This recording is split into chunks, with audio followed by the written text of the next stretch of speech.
A mandatory supervision law is now in effect, allowing the Alabama Department of Corrections to release hundreds of inmates, including convicted murderers. WAAY 31's Alex Torres Perez goes over what you should know about the new law.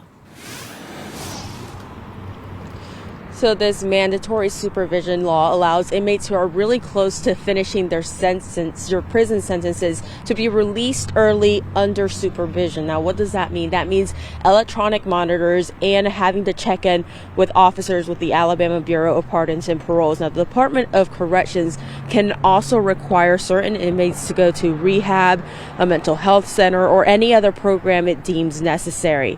While some people are against this law and this idea because it allows violent criminals like convicted murderers back on the streets, others argue it will actually better ensure public safety.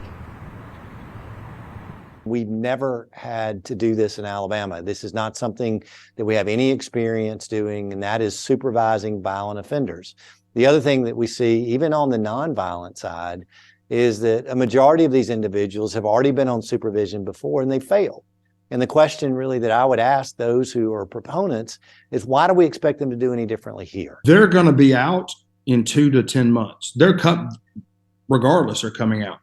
What do you want? Do you want them to be supervised with electronic monitoring so we know where they are? Or do you just want them to have a free reign and have no one overseeing them? Because once they end a sentence, we no longer have any jurisdiction whatsoever. No one in the state of Alabama can oversee them, require them to check in, or watch them. So I totally get the fears. I'd have the same fear. I get it. But I think, at the end of the day, it's the law. So we follow the law as we've been told to do, and we're going to do what we're told to do.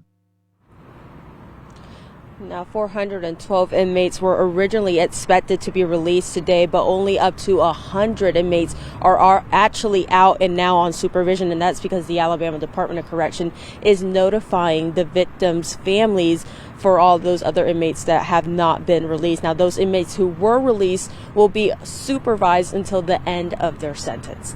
Reporting live in Huntsville, Alex Torres Perez, WAAY 31 News. Thanks, Alex. And make sure you stay with us for WAAY 31 News at 6. We'll go over what will happen if an inmate breaks the rules while on supervision.